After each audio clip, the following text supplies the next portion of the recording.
Bueno, ahí estábamos. ¿Cómo va, ¿Qué tal? ¿Cómo va? Ricardo? Muy bien, ¿Cómo va? un gusto estar con ustedes. No, el gusto es nuestro, por favor. Estaban acá debatiendo sobre el estado actual de San Lorenzo. No sé si No, llegaron a... no, y la economía del fútbol y la economía de las estrellas. Está muy bien poner un marco teórico.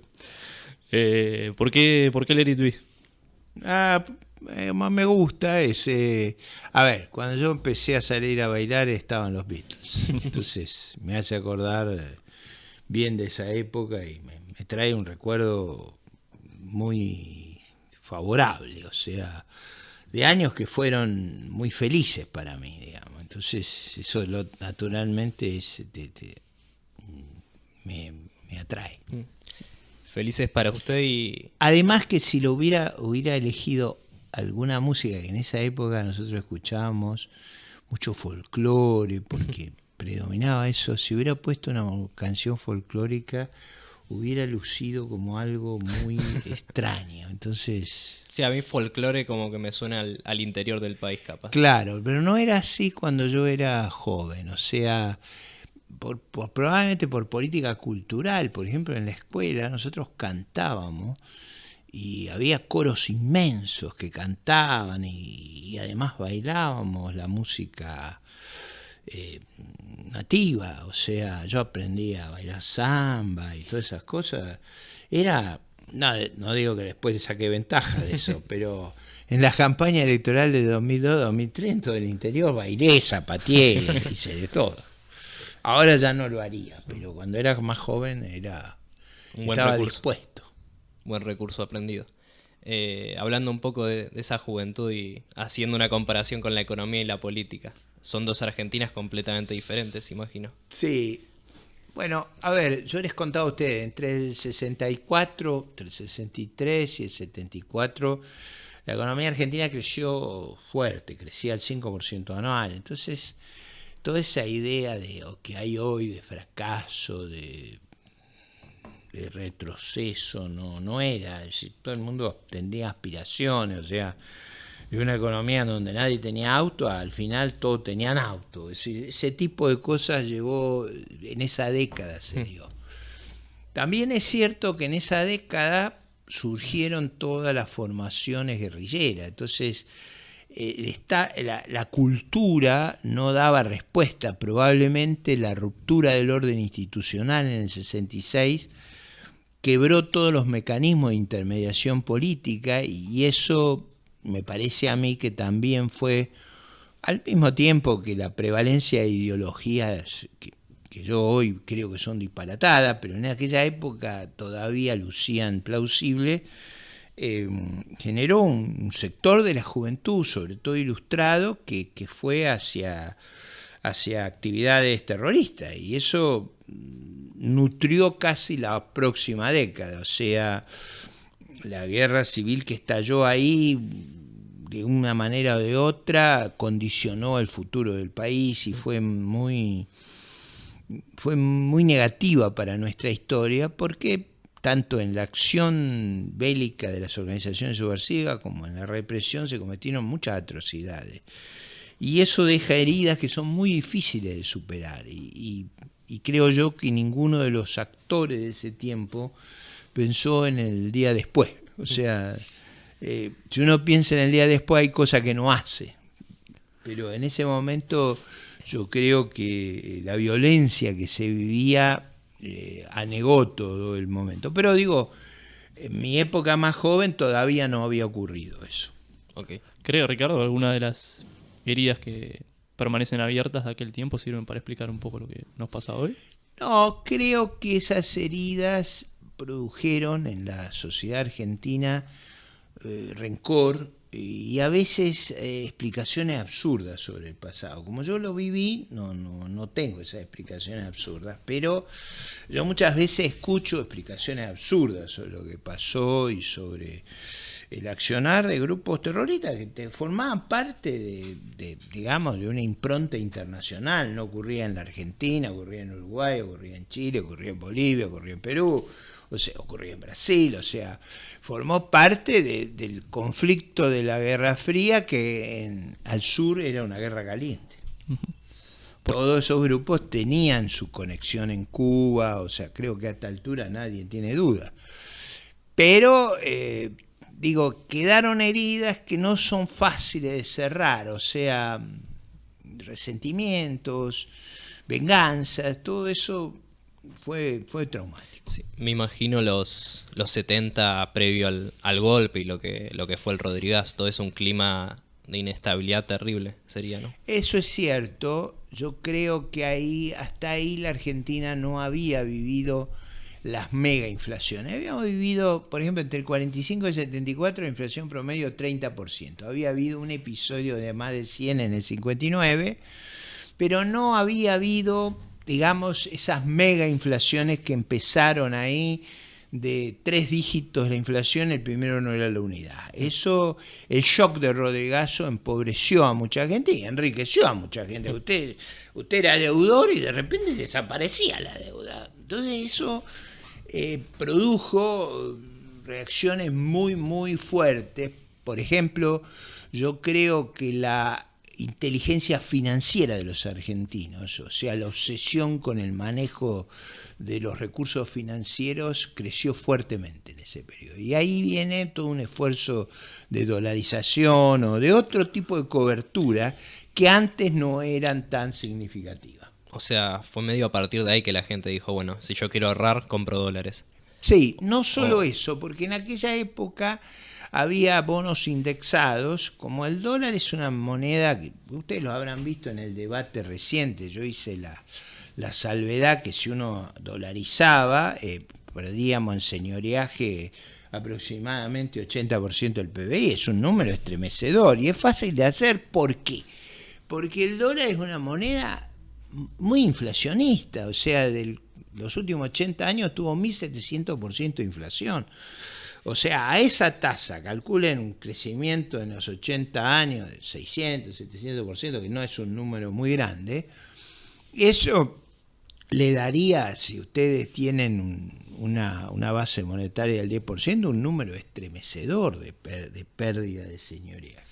Por eso después la gente se enoja acá cuando uno hace las cuentas, pero la verdad que no lo hice para hacer enojar a nadie, simplemente para hacer reflexionar. Ojo, no están adoptando una moneda sin inflación, están adoptando una moneda con mucha inflación y con desequilibrios fiscales como nunca ha tenido los Estados Unidos. O sea, lo que vimos hasta ahora no es nada con lo que viene, dado los desequilibrios inflacionarios y lo difícil que son de corregir en los Estados Unidos.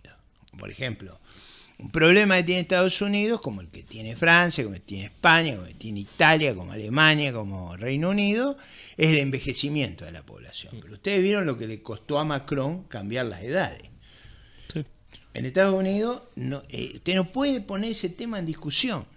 Entonces, como ese es el principal problema que tienen presupuestario, bueno, si usted no lo puede poner en discusión, ese problema lo daña profundamente. Porque no hay lugar donde ajustar, sino es decir, el presupuesto, a medida que la población envejece, por ejemplo, si pasa a ser una fracción muy significativa de la población, lo que está arriba de 65 años, la carga del sistema previsional es brutal. Entonces, eso requiere que uno se ocupe.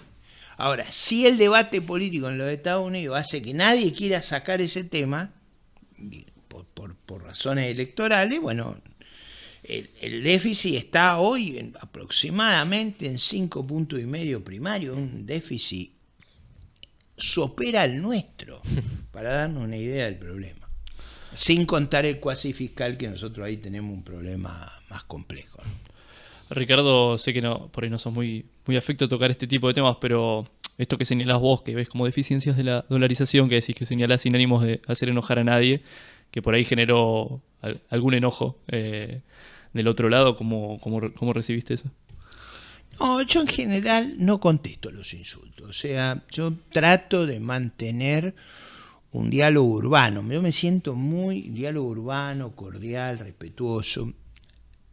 A ver, no es un acto de arrogancia lo que voy a decir, yo me siento muy seguro de mis argumentaciones, no son argumentaciones ligeras, no son argumentaciones surgidas de un capricho, de una chiquilinada, son argumentaciones muy largamente construidas. Entonces, son definiciones a las que uno llega después de mucha reflexión. Entonces me siento muy seguro para debatir. Entonces, el uso de la grosería, del insulto como instrumento del debate, yo no lo uso. Ustedes busquen alguna expresión fuera de lugar. Mía, no digo que no haya ninguna a lo largo de 50 años en la vida pública, es posible, pero es excepcional. Porque estoy buscando el diálogo, es decir, el diálogo fecundo, no la unicidad o la hegemonía, sino porque me parece que una sociedad, en la democracia liberal, que es una sociedad plural, donde no hay la imposición de un pensamiento único, en general se avanza por discusión y contraste, ¿no?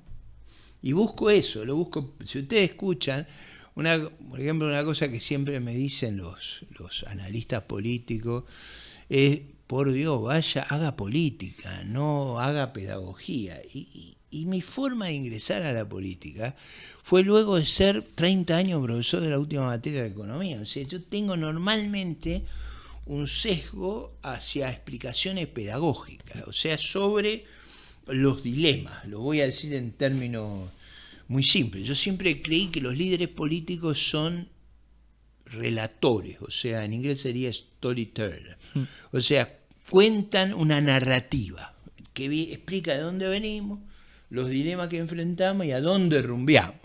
A dónde rumbeamos si no hacemos nada y a dónde deberíamos rumbear con políticas más apropiadas. Esa es mi estrategia de construcción política. Y bueno, en general no uso frases oportunistas, no doy golpes bajos, pero porque trato de persuadir y trato de dar el ejemplo. Es decir, por eso mis réplicas son siempre cuidadosas, aún luego de un grosero insulto.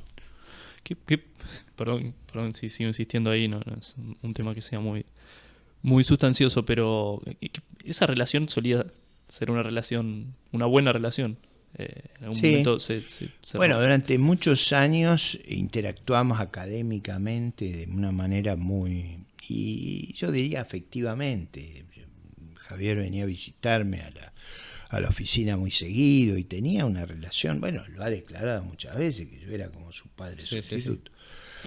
En realidad él venía a veces con los modelos, me traía los modelos, yo los revisaba, después discutíamos, le hacía correcciones a los papers, eso era nuestra relación. Y edité libros en los cuales estaban los papers de él, o sea, y prologué varios de sus libros. En general eso ocurrió de esa manera. Y yo nunca quiero ir a echar culpa, pero digo, cuando yo vuelvo a la política agonal, hacia principios del año 20, él hacía por octubre, una cosa así, hace un Instagram donde celebra mi retorno a la vida agonal. Bueno, muchos meses después, él se lanza a la vida pública y en el debate público ha dicho que yo me metí para estorbarlo a él. Y si uno sigue acá los hechos son imbatibles, o sea, son testarudos los hechos. Entonces los hechos prueban lo que yo digo. Y ese acerto, yo estaba lanzado en la vida política y él apareció y tomó una repercusión y bueno, interpretó que mi actitud era, digamos, que tenía una finalidad de obstruirlo. Eso no es verdad, eso no resulta compatible con los números, pero nunca si ustedes vieron, yo en general no busco la discusión con él, yo en general busco la discusión con los segmentos más colectivistas, con los segmentos que están, digamos, del otro lado de la construcción de una sociedad abierta. Si no tengo más remedio, voy a buscar el debate. Y si es verdad que lo voy a buscar con intensidad después de las PASO, porque mi sospecha es que después de las PASO nuestra competencia va a estar ahí. Y ahí sí lo voy a buscar. Y como decía el presidente Menem, que avisa no es traidor. Así que desde ya advierto que voy a ir a buscar el debate abiertamente después de las PASO, porque me parece que ahí va a haber una decisión muy crucial para la Argentina. Okay. Hablando de paso, ¿se puede aclarar un poco lo que anduvo pasando hoy con tantas idas? Es muy fácil. Nosotros vamos a competir en las primarias abiertas, simultáneas y obligatorias de la Ciudad de Buenos Aires. Voy a ser candidato a jefe de gobierno, como lo dije, simplemente porque ha habido una cantidad de trapisondas y está todo judicializado en Republicano Unido. Voy a usar otro vehículo electoral para evitar que me puedan construir un obstáculo. Claro, sacar el sello, digamos. No, nosotros hemos ganado todas las convenciones, o sea, eso no tengo ese problema, pero no controlo los 2/3. Entonces, al no controlar los 2/3 me pueden bloquear para la política de alianza y demás. Yo quiero tener toda la libertad posible, y la verdad que con gente que no se ha portado bien, yo no tengo ganas de que integren mi lista. O sea, no me parece legítimo que no tengamos esa afinidad, ese afecto societati. La lucha política es muy dura para estar uno cuidándose más de lo que van al lado de uno que de los adversarios. Entonces, como yo he perdido toda la confianza en esta gente, no estoy dispuesto a constituir el vehículo electoral. Claro, porque querían hacer una interna. Eso ya quedó. Eso, en realidad, con el sistema de las PASO eso bastaría, pero había un mecanismo interna, pero eso requiere afecto societati y requiere que no se trampee. Y no, digamos, acá había un intento de meterme 500, 700 afiliados de nuevo. O sea, es decir, en general las elecciones razonables se cierra el padrón 2 meses antes de la elección. Y sobre ese padrón disputamos, no a último momento con malas artes meter una cantidad de gente, pero digo, es un tema que a mí me parece en realidad de baja calidad. Yo quisiera un poquito de agua, de baja calidad, pero no me parece que sea edificante. Por eso no me gusta hablar y por eso he hablado poco de esto. Pero esa es la razón por la cual hemos buscado otro vehículo. Si alguno tiene dudas sobre lo que somos, lo que tenemos, cuánto valemos, en las PASO lo vamos a descubrir. Pero siempre por dentro de Juntos por el Cambio. Siempre por dentro de Juntos por el Cambio, porque yo creo que es vital ahora, y va a ser vital, que construyamos una coalición que pueda gobernar. Más aún, yo creo que se necesita un triunfo arrollador, porque sin un triunfo arrollador, sin control de las cámaras, las reformas que hay que hacer en Argentina van a ser muy difíciles de llevar adelante. Está muy bien. ¿Los intimides con la... No, me quedé pensando un poco. Eso es justamente lo que muchas veces se le objeta a Milei. Un poco estaba pensando en el episodio de Novarecio hace un par de semanas con Milei, en el cual le planteaba cómo pensaba llevar a cabo todas las reformas estructurales que está proponiendo, dado que incluso siendo una elección excelente iba a quedar en minoría en las 2 cámaras. Sí, sin ningún... Bueno, ahí hay otro elemento, ¿no? Uno mira las elecciones que han ocurrido hasta ahora y esa fracción es mínima o no se ha presentado. Entonces, la densidad que eso tiene para hacer una alternativa de gobierno, a mi modo de ver, es baja. Pero digo, es un tema que al cual le vamos a dar una intensidad de debate enorme después de las PASO. Antes de las PASO vamos a estar concentrados en resolver bien el programa y la propuesta que le vamos a hacer a la sociedad, y además en cohesionar al máximo las fuerzas, que acá también hay un esfuerzo de pedagogía, de buscar un mandato. Okay. Un triunfo arrollador, ¿qué sería? Ganar directamente. Sería aquel que nos permitiera control de las cámaras. Eso es lo que yo creo que hace que un programa de reformas muy, muy enérgico como el que hay que adoptar fuera posible adoptarlo en el primer mes de gobierno. ¿Por qué? Porque no tenemos reservas, más tenemos reservas fuertemente negativas, una cosa que me desespera hoy, que yo espero que para el lunes podamos hacer alguna acción de opinión pública determinante, es que están vendiendo futuros a diciembre. O sea, nos están generando una posición de dólares, venden dólares que no tienen, ya no tienen en la caja, venden los dólares del futuro gobierno de diciembre. Con eso, esas operaciones se pagan en pesos, pero se pagan por la diferencia. Entonces lo que están haciendo es dándole cobertura a la gente, creando un negocio monstruoso como lo hicieron en el 2015.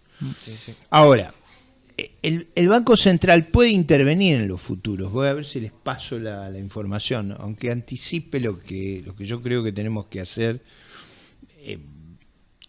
La gente más inteligente, más informada lo va a entender. El mercado donde el central puede intervenir es un mercado donde haya oferentes y demandantes múltiples.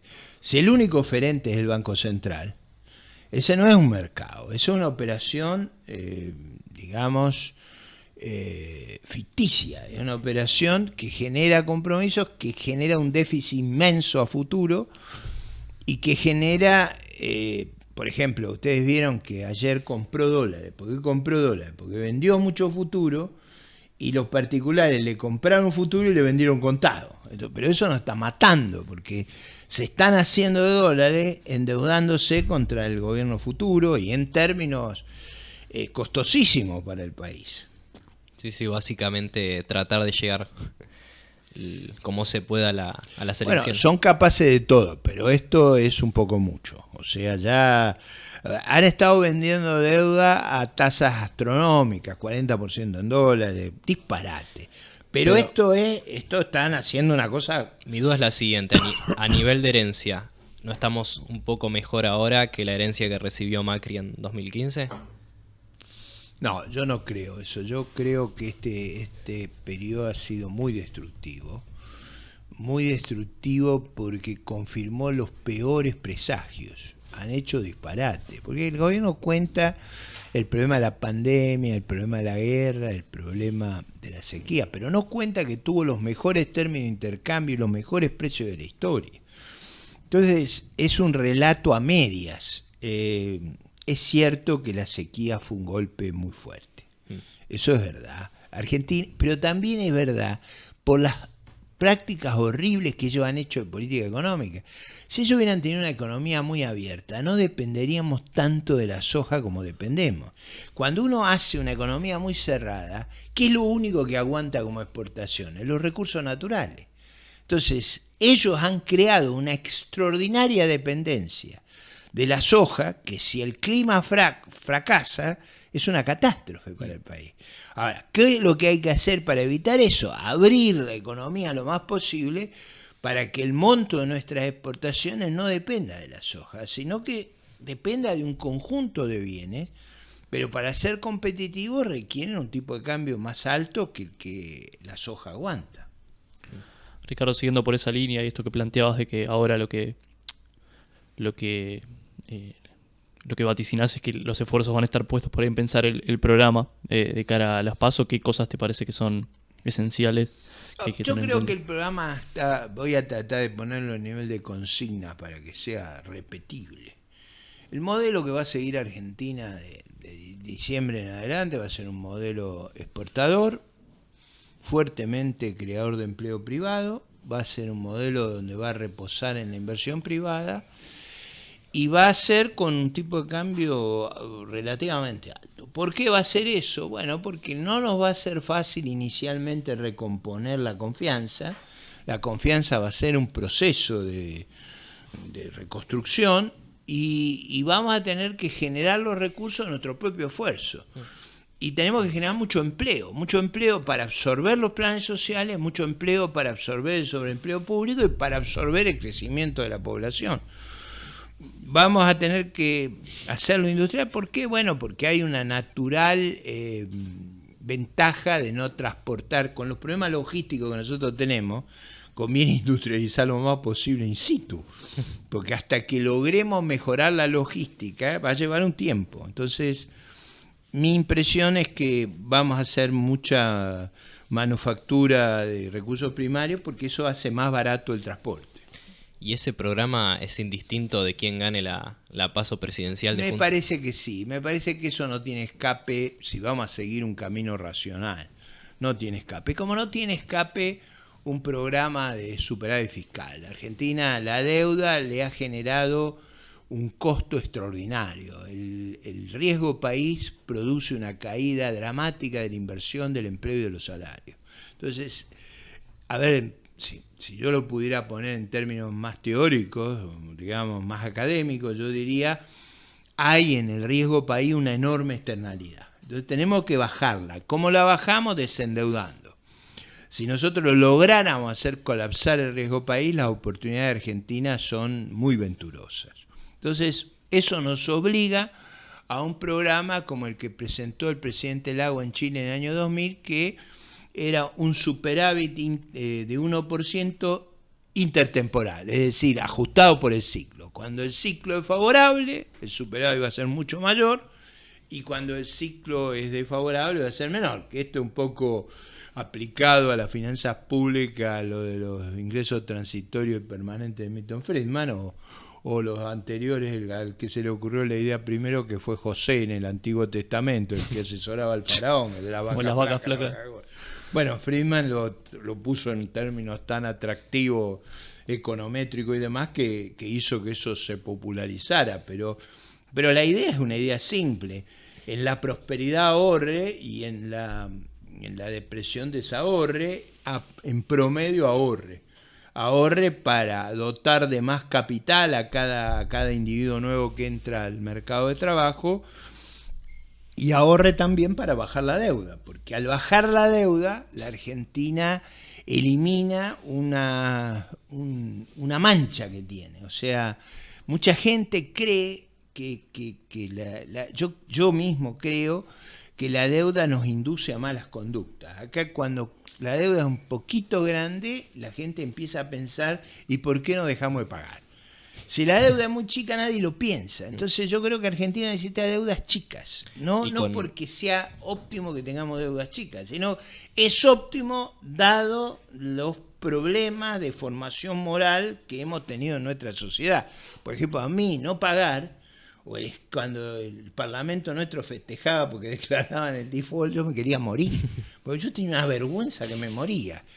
Es decir, festejar que fracasé, festejar que voy digamos, a embromar a los que confiaron en mí, me parecía un desastre como ideología, pero está.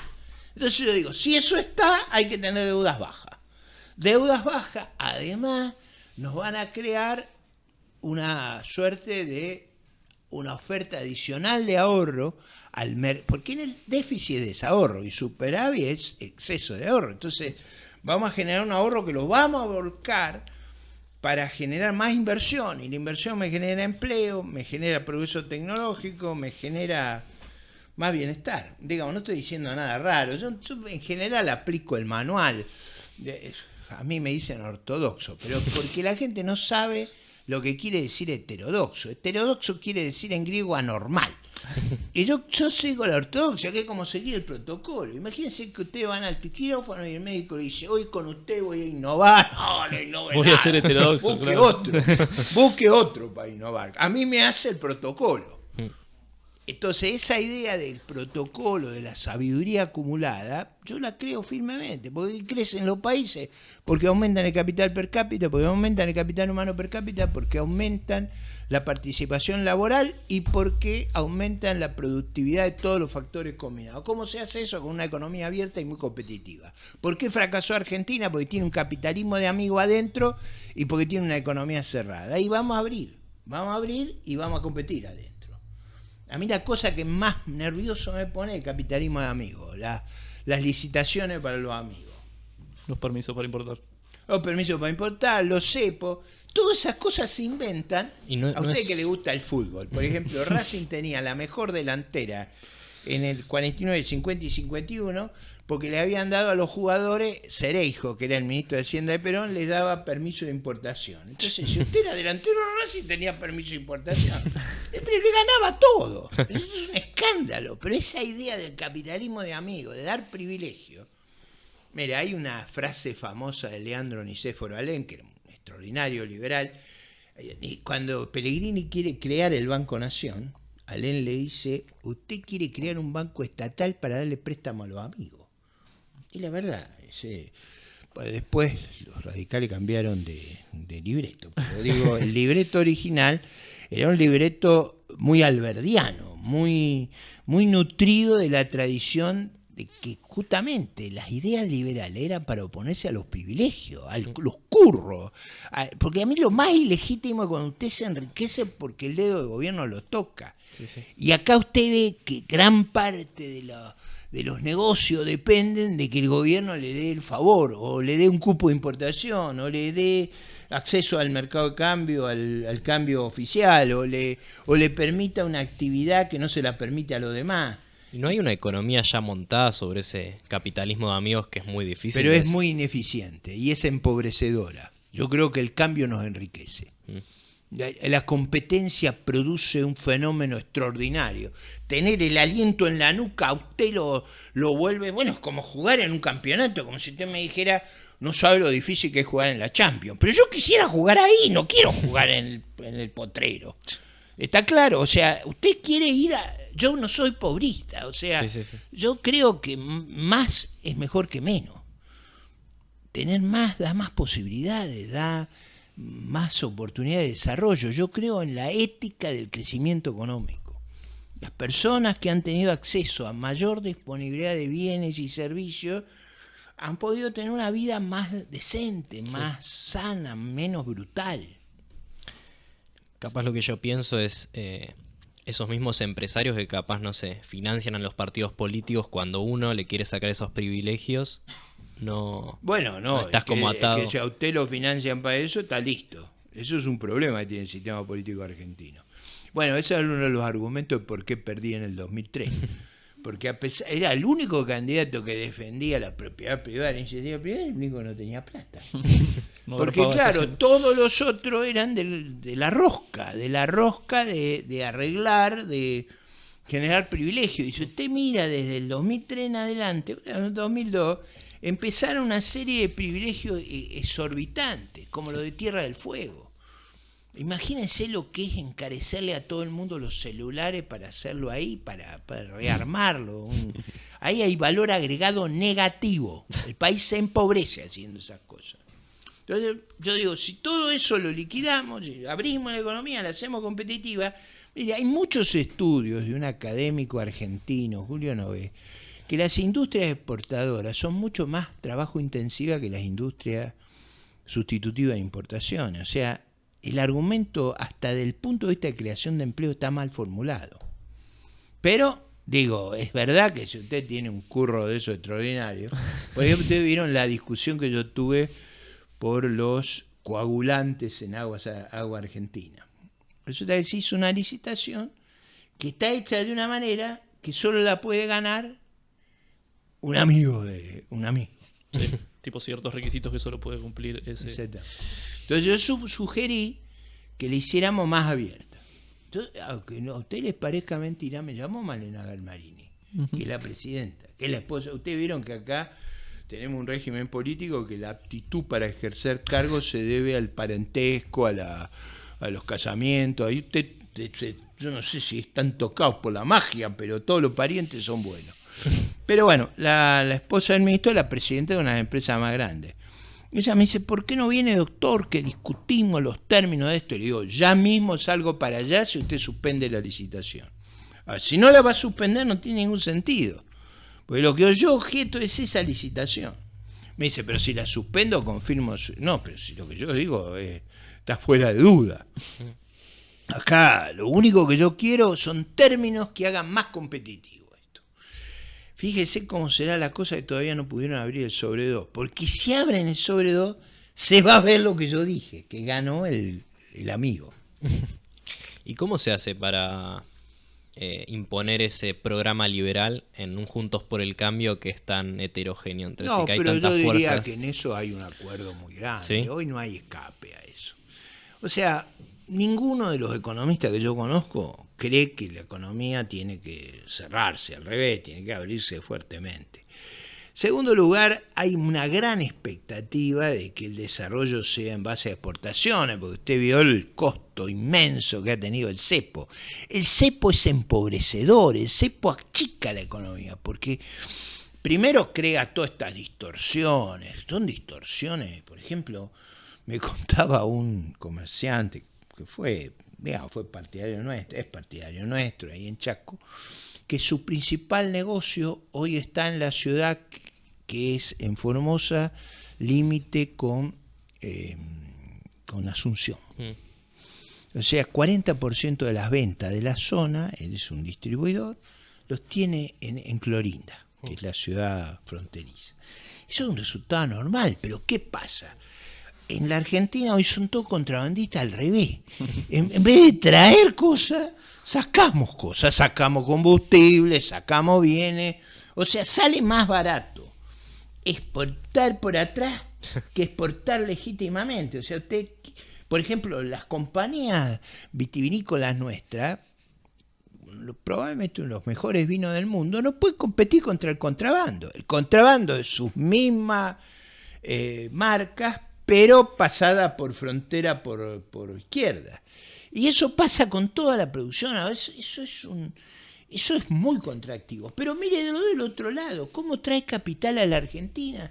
¿Usted traería la mitad de lo que vale el dólar para después? Es una pregunta que en la pregunta está la respuesta. No viene nadie. Fíjese que ninguno de los países que nos rodean tienen este sistema. Yo siempre le pregunto a los diputados del oficialismo, ¿usted no se hacen la pregunta por qué nadie los copia? Digo, porque si esto fuera exitoso, sería en realidad es una cosa tan original, que si es buena, se expandiría. Ahora, todo el mundo que ve los resultados sabe que es catastrófica. Como también lo fue las medidas del 2002, la especificación asimétrica. Y ahí, cuando yo discutía esas cosas, no teníamos el test que tenemos ahora. Usted vio que en economía los test nuestros son históricos. En la crisis del euro, ninguno de los países del euro siguió la receta nuestra. Ninguno hizo la especificación asimétrica. Aplicaron lo que yo llamaría el programa López Murphy. Es verdad, el programa que fue anunciado en marzo del 2001 fue el que hicieron los países europeos. ¿Por qué? Porque sabían que si destruían los contratos, los derechos de propiedad, recomponer eso. Nosotros no hemos podido recomponer la estructura contractual de Argentina del 2001. No podemos, no. Fíjese que estaba ahí, andamos discutiendo cuánto tiene que ser la tarifa de los servicios públicos, cómo se arreglan las deudas en dólares. Se ha inventado eso que usted puede pagar la deuda en dólares en pesos, imagínese. ¿A qué peso? ¿A cuál de ellos? Ahí tengo una anécdota que como ustedes son jóvenes vale la pena contar. El año 2002 era un caos Argentina, ¿no? Y se pide auxilio al fondo.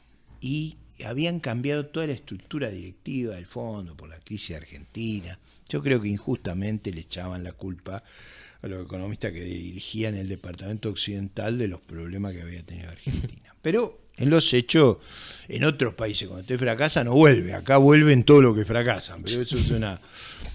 Pero vino un economista indio, un hombre inteligente, preparado, de una gran experiencia en el Asia, en países exitosos, y llega a Argentina ahí con manifestación en contra y todo, pero el indio va al Banco Central a una reunión para mirar el programa monetario. Y esto es una anécdota inolvidable, porque eso me la contó él, el indio, varios años después. Pero él dice, ¿me pueden mostrar el programa monetario? Y uno de los economistas argentinos dice, ¿en cuál de las 25 monedas? Entonces dice que el indio creía que funcionaba mal la traducción. Y le preguntaba de nuevo, ¿el programa monetario en cuál de las monedas? Y 25 monedas tiene. ¿A quién se le ocurre esa barbaridad? Bueno, digo, esas cosas pasaron. Esas cosas disparatadas. ¿Pero qué tiene de particular Argentina que a los políticos les gusta tanto experimentar, que a nivel económico debe ser de los países más extraños del mundo? No, yo tengo una explicación. Parte de eso se debe a que muchos de ellos no entienden los problemas, o sea, tienen una muy mala formación. Yo he trabajado en muchos países del mundo, yo he conocido los liderazgos, en particular con mucho cuidado los liderazgos de Brasil, Argentina, Uruguay, Chile. Y yo diría, en general, los liderazgos son más preparados que los nuestros. Es decir, los nuestros llegan tipos que usted dice, acuérdese cuando Duhalde viajó a Europa en el 2002 y dijo, he descubierto la globalización. Pero usted, no es que digamos, Si no, lo dijo, es decir, son hasta simples para explicar sus carencias. Acuérdese cuando Alberto Fernández decía que iba a bajar los intereses de la LELIQ y con eso le iba a pagar a los jubilados. Nunca, ahora tenemos unos intereses por la LELIQ que son más que los pagos jubilatorios, ya no de los aumentos, mucho más que los pagos. ¿Por qué dijo eso? ¿Por corrupción? ¿Por sinvergüenza? No, por ignorante. No tenía la menor idea de lo que hablaba. Y esto hay que darle importancia a este problema de la falta de preparación en general de muchos de los líderes políticos que dicen disparate. Yo, por ejemplo, muchas horas en las cámaras me paso escuchando los discursos de la gente del Frente de Todo. Y yo digo, todas estas cosas delirantes, ¿dónde se les ocurrió?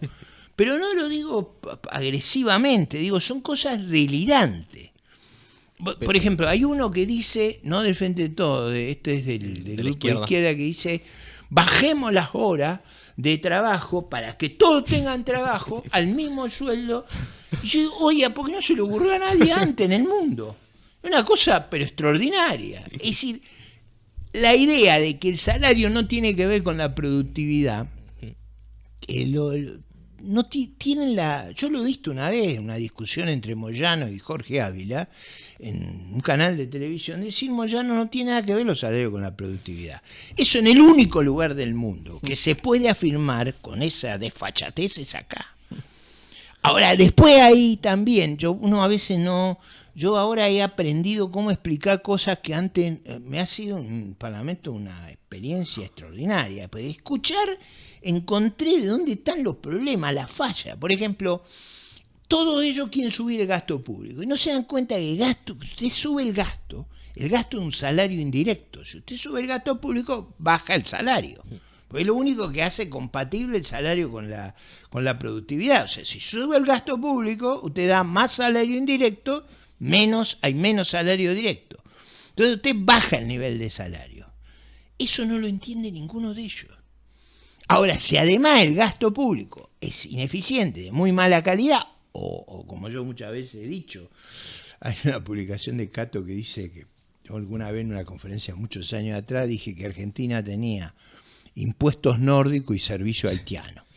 Ahora, si usted tiene servicio haitiano, subir el gasto lo único que hace es bajar el nivel de vida.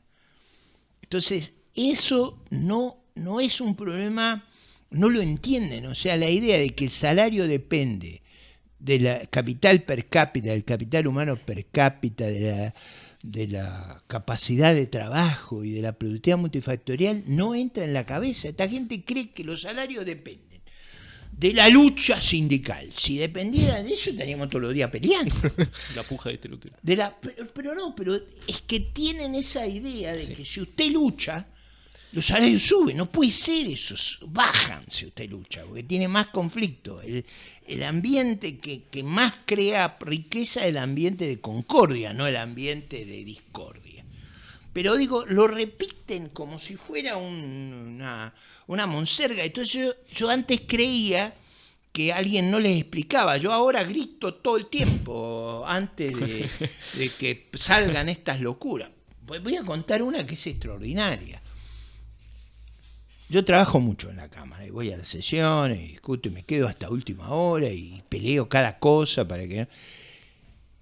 Sacaron ese monotributo tecnológico que es que usted puede liquidar al dólar libre hasta 30.000, como me decían ahí, $30.000. que yo tampoco, yo no tengo un lenguaje, que esto es una cosa que tengo que perfeccionar, muy cargado el lunfardo. Me decían, hasta 30 te la damos viva. Y yo, ¿qué va a ser viva, no? Viva quiere decir en dólares. Y ahora sí, le digo, y si gano 30.001, no, ahí te quitamos el 80%. Pero no soy idiota, no va a funcionar ese sistema. Entonces empecé a gritar yo, pero al final gritaban como 20, no aprobemos este disparate, lo aprobamos. O sea, tenemos un sistema que si usted gana 30, o sea, un sistema que fomenta el enanismo fiscal. O sea, usted tiene que ser chico, que el Estado no lo vea. Si usted puede eludir, evadir o vivir del ronca, usted vive bien. Si usted crece un poquito, le pasan la guillotina horizontal y lo matan. Sí, igual que el impuesto a las ganancias en los sí, trabajadores. Pero ese impuesto, por ejemplo, está en todo el mundo. No, digo el impuesto sobre los trabajadores. No, bueno, ahí en todo el mundo se paga impuesto a la ganancia. Yo diría, sería lo más normal, yo diría, adoptemos un impuesto a la ganancia como los suecos, o sea, pero borremos todos los otros. O sea, hagamos un impuesto en serio, no a las ganancias, al ingreso. Y borremos todo lo demás. Ahora, acá, ¿por qué yo no sé si ustedes vieron que en Argentina, si usted calcula la recaudación sobre el PBI, da que tenemos una altísima presión tributaria. Pero si usted en vez de calcular la recaudación, donde hay mucha evasión, porque hay mucha informalidad, usted pone las tasas nominales de impuestos en relación a otros países, nosotros tenemos la presión tributaria más alta del mundo. Ahora, esa presión tributaria actúa como un bloqueo a la inversión. O sea, usted acá no invierte por el cepo. Si no lo agarra el cepo, lo agarra la presión impositiva. Y si no lo agarra la presión impositiva, lo agarra la regulación laboral. Es decir, el problema a veces que yo tengo es que no me explico cómo estamos tan bien, dado lo que hacemos. Ahora, si todo esto lo corregimos, y lo corregimos en un sentido de sensatez, de hacer cosas parecidas a lo que hacen los otros países, nada original, vamos a tener con el tiempo un arranque espectacular, porque como nos hemos atrasado tanto, cuando usted corre adelante, usted tiene que ser como Messi, tiene que ser imaginativo, creativo, genial. Si usted está muy atrasado, lo que tiene que hacer es copiar a lo que le va bien. Entonces va más rápido. Ricardo, ¿qué condiciones objetivas ves hoy que por ahí no estaban dadas al momento que asumió la presidencia Macri para que se puedan efectuar ese tipo de reformas? Primero que el diagnóstico es muy distinto a aquella vez. O sea, yo creo que el problema grande que tuvo el gobierno del 2015 fue un mal diagnóstico. Un diagnóstico que la economía argentina tenía grandes problemas, que lo que había que hacer era tener un buen gerenciamiento y gente menos corrupta. Era un programa muy atractivo de votar. O sea, por eso, decir, prácticamente no había problema. En realidad, hoy somos todos conscientes que hay enormes problemas y que va a haber que reformar a esta sociedad, hay que dar la vuelta como una media. Y la vamos a dar vuelta como una media. Si tenemos la masa crítica, política y electoral, se viene una reforma y no se viene tarde.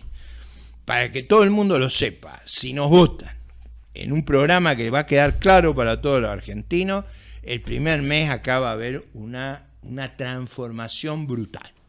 Porque va a ser necesario pasar esas reformas muy rápido para recuperar credibilidad, para recuperar confianza, para estabilizar la economía.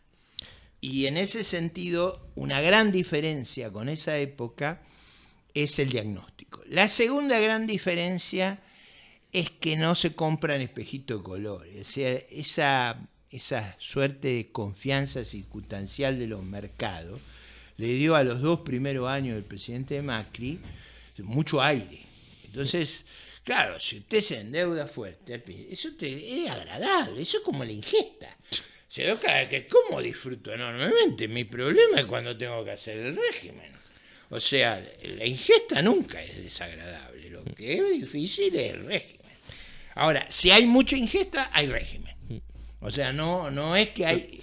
Yo tenía un amigo que siempre decía, los problemas buenos de los médicos sería que alguno me hiciera bajar de peso sin ejercicio y sin régimen. No, eso no es así. No hay una pastilla para eso. Y puede ser que la sociedad también esté más consciente de los problemas. Absolutamente. De los problemas reales. Creo que acá ha habido un aprendizaje, sobre todo durante el gobierno del Frente de Todos. O sea, me parece que este gobierno llegó al paroxismo lo disparate. Y la experiencia de la oposición, de sus propios errores, de los errores de este gobierno, produjo un efecto didáctico formidable. Yo, por ejemplo, yo ayer fui a Lanús con Patricia Bullrich. Primero había mucha gente, mucho entusiasmo. Patricia pronunció un discurso que yo diría muy duro, muy orden económico, orden fiscal, superávit, con orden, estabilidad monetaria. Un discurso que no se escuchaban hace mucho tiempo. Y hecho con mucha convicción, no he dicho para vender espejitos de colores, sino una cosa hecha con mucha convicción. Yo me quedé muy impresionado, pero me quedé más impresionado por la reacción del público.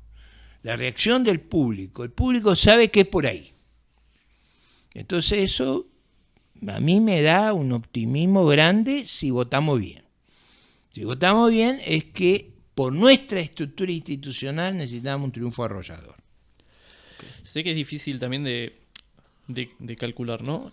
Porque depende obviamente de cómo sale cada una de las provincias. Pero, ¿qué escenario tendría que darse para que Juntos por el Cambio quedara con mayoría en la Cámara de Senadores? Y tenemos que ganar San Juan y San Luis. Ok. Y en los dos ganamos en el del 21. Y estamos ahí nomás. Más, le voy a dar una noticia que es muy polémica, pero estamos ahí nomás en Tucumán. O sea, imagínense que ganáramos en Tucumán. El gobierno de ellos es catastrófico. Pero, como la oposición va dividida, no es tan fácil. Si no estuviéramos divididos, ya lo arrasamos. No, además, capaz se da este fenómeno de que las elecciones hasta ahora, los oficialismos provinciales pudieron mantener. Sí, porque, digamos, a ver, muchas de ellas tienen, algunas, muchos recursos naturales, sus fiscos están holgados, pesa mucho el empleo público, y el partido que ejerce el poder tiene la capacidad de, digamos, no es el problema del gobierno nacional. Pues, y fíjese que ellos ninguno nacionaliza. Yo, en una de las provincias que yo visitaba como dirigente nacional de la coalición opositora, yo le diría, ¿no le llama la atención que venimos los dirigentes nacionales de la coalición opositora a hacer las campañas con nuestros candidatos? Y no viene ni Alberto Fernández, ni Cristina, ni... En el placar lo tienen. Claro, ni Massa, lo tienen que tener escondido. Donde lo ven a eso salen disparando. Eso lo hice en San Juan y en Tucumán. En los dos el discurso fue, ¿por qué no los muestran? No los pueden mostrar. Entonces eso crea una oportunidad. Y el tema de Kicillof en la provincia de Buenos Aires, que es casi seguro capaz que logre la reelección. Ah, no, yo creo que eso sería una pésima noticia, pero yo no creo eso. ¿No? Por varias razones no creo. Yo creo que ellos van perdiendo ese voto duro que tienen, se va derritiendo. Entre otras cosas porque la gestión de gobierno es muy mala, la de la provincia y la de la nación. En segundo lugar, porque eso presupone que la gente va a votar caprichosamente. Caprichosamente se comen a Kicillof. Si tenemos a Kicillof, eso dificultaría enormemente la gobernabilidad. Parte de la explicación de los enormes problemas que tuvieron los gobiernos no peronistas en los últimos 40 años fue el gobierno de la provincia de Buenos Aires. El único que terminó fue porque el gobierno de la provincia era correlativo con el gobierno nacional. Es verdad que esa elección es crucial. Y yo tiendo a pensar que la elección se va a polarizar al final. ¿Qué? O sea, va a ser difícil que la gente se considere satisfecha con crear la condición para que gane. Y digamos, una lectura de Tucumán delicada va a ser esa. Porque si votar a Bussi significa que se quede Mansur Grijaldo, es un problema eso. ¿Qué capacidad de daño puede tener un gobernador, en este caso gobernador de la provincia de Buenos Aires, para obstaculizar o obstruir la gobernabilidad de un gobierno nacional? En general lo que ocurre es que los descalabros de la provincia de Buenos Aires, por su tamaño, por su significación, se convierten en problemas casi insurreccionales sobre la ciudad de Buenos Aires. O sea, parte de la idea del presidente Alfonsín de mover la capital era absolutamente sacarla del chantaje de las movilizaciones de Gran Buenos Aires, ¿no? Dale, perdón. Sí, yo creo que ese tema hay que ser franco con eso. O sea, nosotros tenemos un gran problema en la conurbanización de Buenos Aires, que se ha llenado de gente muy pobre, de muy baja capital humano, y eso produce un desequilibrio en el país, primero electoral y después de chantaje sobre el gobierno nacional. Entonces ese tema es delicado y hay que... Una victoria ahí permitiría reformar muchos municipios, mucha de la gestión que hay que hacer del cambio en la política social es desintermediar los planes sociales. Muchos de ellos los usted va a tener que trasladar a que sean parte de programas municipales con una determinada duración de tiempo. Ahora, eso si todo está armado para tratar de voltear el gobierno, usted vio ese discurso que ellos tienen, que va a haber ríos de sangre, que va es decir, es un discurso, si ganan los volteamos en los 6 meses. A los 2 meses se van en el helicóptero. No, claro, pero es toda una cosa sediciosa, contraria a la Constitución, a la vida normal. No hay otro país donde alguien amenaza a las alternativas con ese tipo de comportamiento, pero digo, forma parte de esa realidad, no lo podemos ignorar. Ahora, si ignoramos eso en el voto en la provincia de Buenos Aires y votamos de una manera que a lo más debe tener 32-33%, si con eso puede ganar, es porque nuestro país no aprende más. Como mi abuela tenía una expresión que es que os coja confesado. O sea que si haces una burrada, a lo mejor que estés confesado, porque la va a pagar muy caro. Al margen de la desintermediación, ¿hay algo usted cree que pueda hacer el gobierno de la ciudad para evitar las manifestaciones? ¿Algún rol que le quepa o es 100%? Yo creo que eso lo tenemos que terminar y eso va a requerir y va a tener la cooperación de las fuerzas federales. Y por supuesto primero vamos a preservar que el Metrobús y los sistemas de transporte funcionen y vamos a impedir que se armen ese tipo de bloqueos, o sea, lo vamos a impedir, vamos a tener la voluntad, a lo mejor los primeros días va a ser muy difícil, pero vamos a hacer una tarea para impedir que lleguen y después a los que lleguen los vamos a obligar a comportarse como se comportan en otros países. Es decir, no hay ninguna capital del mundo que vive rehén de grupos sedicentes, no existe eso. Entonces, ¿por qué lo vamos a tolerar acá? Bueno, el argumento del actual jefe de gobierno, de Horacio Rodríguez Larreta, es que él ha manejado este tema, no se le ha muerto nadie, y bueno, la ciudad está sucia, está descontrolada, pero no se murió nadie. Yo digo, bueno, no, pero eso no puede ser.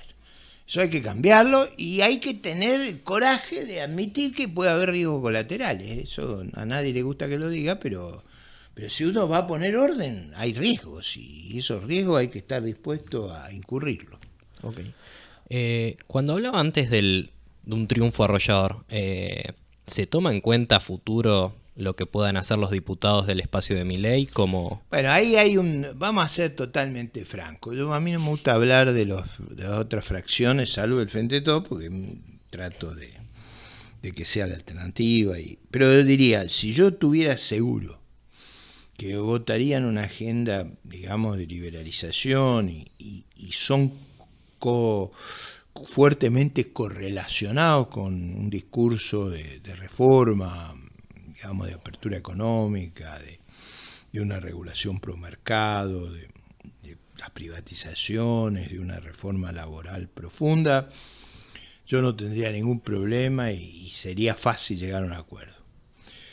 Mi temor es que no tengan esa actitud, por 2 razones.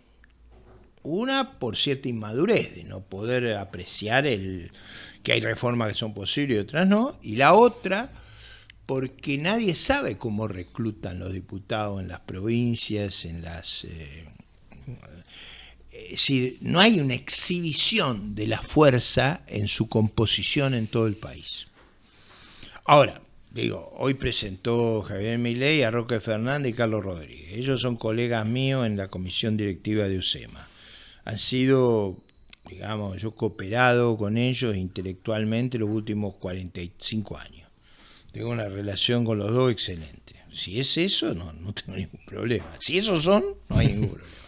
Okay. En algún momento Al contrario, me pondría contento.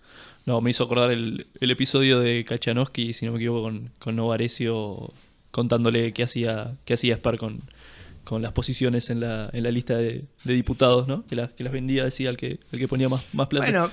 Bueno, yo no hago ninguna afirmación. Yo digo, si usted conoce que integra la fuerza, por ejemplo, a mí me sorprendió agradablemente que Roque Fernández y Carlos Rodríguez acompañen a esos. No estoy seguro bien cómo funciona eso, pero eso son dos personas de alto nivel académico. Uno ha sido presidente del Banco Central, ha sido ministro de Economía, el otro ha sido viceministro de Economía, son académicos muy destacados. Yo tengo una excelente opinión de ellos. Si las listas están formadas de esa manera, estamos... Ahora, yo no lo conozco, cómo se han nominado, quiénes son, dónde están. Sí. Bueno, ayer se dio a conocer nuestro posible próximo intendente, el Dipi. Es otra línea esa. Sí, yo diría, tampoco ahí voy a hacer una observación. Usted sabe que la carrera artística de él, lo que le ha dado fama, La Matanza es un distrito complejo. Yo he varias veces conversado con él, a mí me cae simpático, debo reconocer. Lo que no me cae simpático es Espinosa. No. Yo haría lo imposible porque Espinosa pierda. Sí, sí. Ahora, a mí me parece que los candidatos que ofrece Juntos por el Cambio ahí los tres son muy buenos. Es el de Patricia Bullrich, es el que siempre sale en YouTube. ¿Cómo se llama? ¿En La Matanza? En La Matanza. Bueno, ahora no me acuerdo el nombre. Creus. Ese.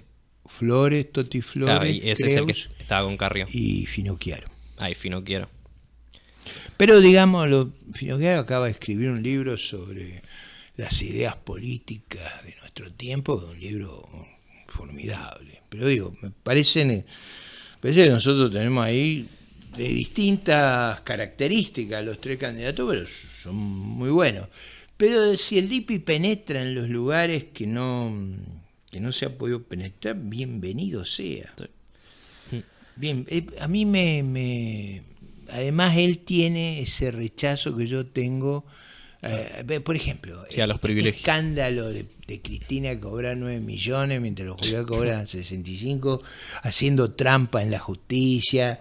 Ustedes saben que eso fue muy tramposo porque la diputada Ocaña había presentado un recurso para que esto no fuera posible, para apelar, porque es ilegal lo que hicieron, y se presentó Raberta, la directora. Entonces el juez dijo, si está el interés público no se necesita que haya una tercera parte. Entonces la sacó a Ocaña. Cuando la sacaron a Ocaña, Raberta renunció a la apelación. Es el único caso que no apeló a ANSES en toda la historia. Es un escándalo que no tiene nombre. Ese caso, el DIPI lo ha mencionado, bueno, es un caso escandaloso y yo coincido con él. Y de la decisión de... Ahora, después viene el problema de qué programa tiene cada uno para La Matanza. Eso, ahí me parece, a mí me gustaría que más allá de la simpatía, de lo que nos divierte cada uno y todo, comparemos los programas. ¿Hay programa? Bueno, yo sé que los nuestros tienen un programa muy detallado. Okay. Por varias razones, porque han venido luchando en esa zona políticamente hace muchos años. Toti Flores yo lo conozco hace muchos años, su enfrentamiento, a Lalo Creus lo conozco hace muchos años en ese enfrentamiento y a Finocchiaro también. O sea, los tres han hecho un trabajo político importante en La Matanza, con su programa que me parece un programa de gran transformación respecto a lo que es Espinosa. Usted imagínese lo que va a ser la erradicación de comercios, empresas, cuando no haya que pasar por esa máquina que es política que es Espinosa. Las porosas manos de Espinosa. Y a nivel provincia, la decisión de Patricia de ir con Grindetti. Bueno, esa es una decisión, yo no participo, pero obviamente la he avalado. Te puedo contar una cosa. Yo fui durante todo el año 22, recorrí con mucha intensidad la provincia de Buenos Aires, ayudando a armar mi fuerza política. Hace mucho tiempo atrás fuimos a Lanús y nosotros en general, yo como diputado nacional voy a saludar a los intendentes como una cuestión de respeto, de urbanidad, de cordialidad, y después recorro las cámaras de los clubes sociales, digamos, hago una recorrida de la zona. Lo fui a ver a Grindetti y en realidad después de conversar un ratito nos pusimos a hablar de la provincia de Buenos Aires, de las cosas que hacían en Lanús, y en vez de que tuvimos que suspender la agenda y la pasamos toda la tarde porque nos quedamos trabajando con el gabinete de él toda la mañana. En Lanús se ha hecho un trabajo muy grande de mejora en la administración, se ha digitalizado toda la administración, se ha hecho mucho más transparente y sobre todo se hizo un increíble esfuerzo en mejorar la seguridad y la atención sanitaria de primera urgencia. Y Grindetti me decía, ¿sabes? Si yo manejara las 200 y pico de escuelas estatales de la provincia de Buenos Aires, acá en Lanús, no me falta un docente, no habría un edificio en mal estado, los chicos tendrían doble... Es decir, voy a producir una revolución. O sea, es un hombre muy concentrado en la administración y yo creo que eso es muy necesario después de la experiencia que Kicillof va a ser una cosa imprescindible sanear la provincia de Buenos Aires. Pero una cosa que me impresionó mucho, esto se lo puedo contar, era el sistema de seguridad y atención sanitaria. Si ustedes no lo vieron nunca, les sugiero ir a verlo.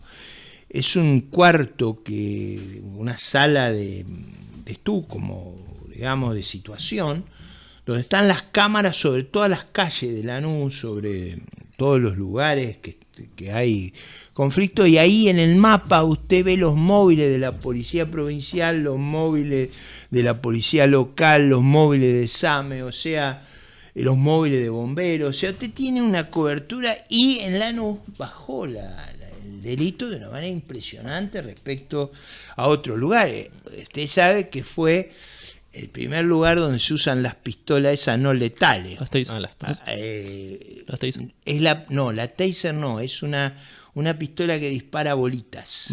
Bolitas no está bien el término.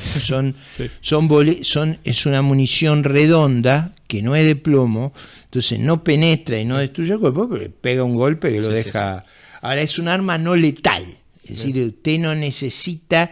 El problema es pasar del bastón a la 9, ahí no hay nada intermedio. Sí. Este es un arma no letal que por primera vez se usa en Latinoamérica, en Lanús, con mucho éxito, o sea, desarmar a una persona peligrosa sin necesidad de un disparo letal. Entonces, yo vi la demostración el otro día y vi la fuerza de seguridad, están todas armadas con esa pistola. Es cierto que Lanús ha desarrollado un sistema de patrullaje, tiene 90 móviles nuevos, tiene una obsesión con la seguridad que a mí me parece que en el problema del Gran Buenos Aires es un problema muy decisivo, sobre todo por la narcocriminalidad. O sea, no digo que es perfecto, pero cuando usted compara con los otros distritos se queda maravillado. Creo que eso indujo a la selección.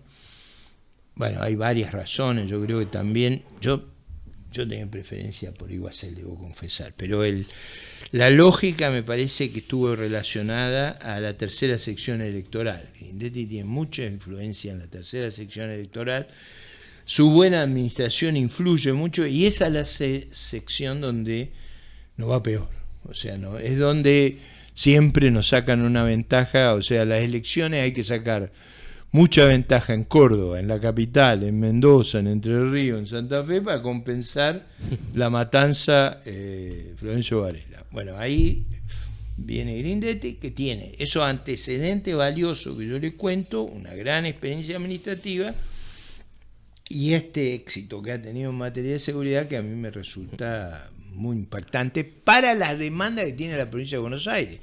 Y yo creo que se viene una reforma educativa muy grande porque él conoce lo mal que ha funcionado el sistema educativo en Lanús y creo que se va a hacer la reforma educativa con mucha participación de los intendentes. Pues, imagínense lo que es ese expediente en papel, de Lanús a La Plata, de La Plata a Lanús. Cuando usted resolvió la cuestión administrativa, se murieron todos. Lo escuchó el sábado a Joaquín de la Torre en el fin de la metáfora, hablando de lo que para él tendría que hacer la reta.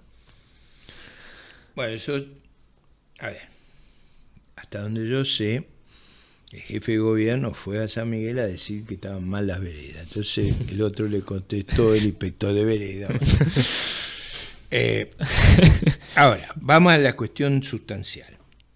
Usted vio que en la ciudad de Buenos Aires, uno de los partidos más fuertes de la coalición opositora quiere resolver la cuestión por encuesta. Lo que dice De la Torre en el fondo, no lo dijo en estos términos, te veo que él tiene un lenguaje más agresivo que el mío. Lo que dice es, si la encuesta es abrumadora, como lo es en este momento, a favor de la doctora Bullrich, no tiene sentido que sigamos el esfuerzo electoral. Patricia Bullrich, cuando le han preguntado, ha dicho que ella prefiere la competencia uno lo valida. Yo no tengo una definición, pero yo he visto a muchas personas en la provincia de Buenos Aires decir que hay que unificar de una vez por todas. No veo que lo demanden en la fórmula nacional, donde la ventaja hoy es entre 2-1 y 3-1. Esa es la ventaja, digo, sin trampear. ¿Usted conoce a alguien que vote a Larreta? Siempre nos preguntamos, cada mañana nos levantamos. No, pero digo, yo en todos los lugares los que toman fantasy.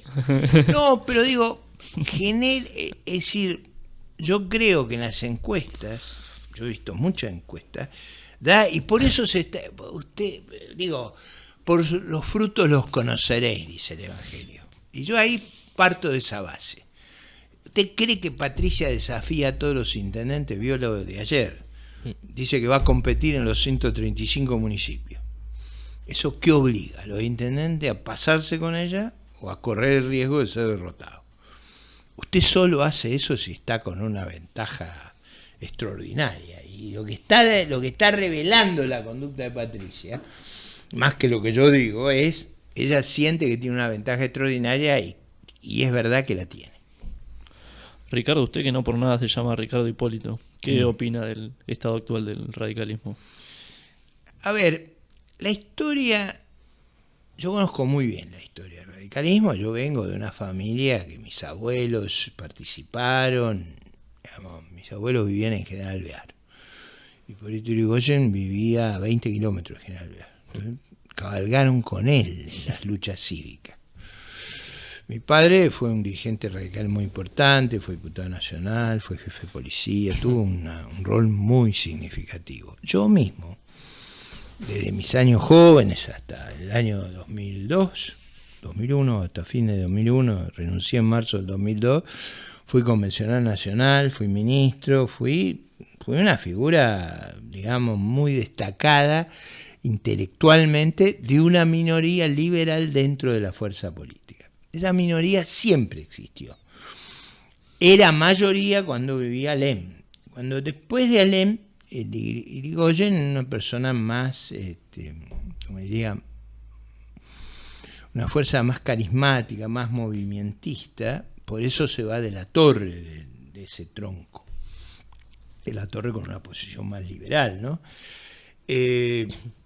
Ejerciendo el gobierno vuelve una visión más liberal con Alvear y bueno, ese proceso ha tenido idas y vueltas, probablemente en la posguerra, después de la guerra prevalecieron muchas ideas casi colectivistas en Inglaterra, en Francia, y eso afectó la formación. Por ejemplo, yo sé cómo le influyó a mi padre, es decir, el profesor Harold Lasky, una vez, siendo yo convencional, para que se rían un poco, porque me decían, siempre me criticaban porque yo tenía opiniones tan diferentes que mi padre.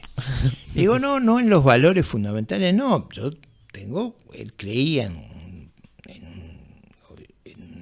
un rol del Estado mucho más significativo del que yo creo y estaba muy influido por las ideas de Harold Lasky, lo que pasó en la posguerra en Francia, en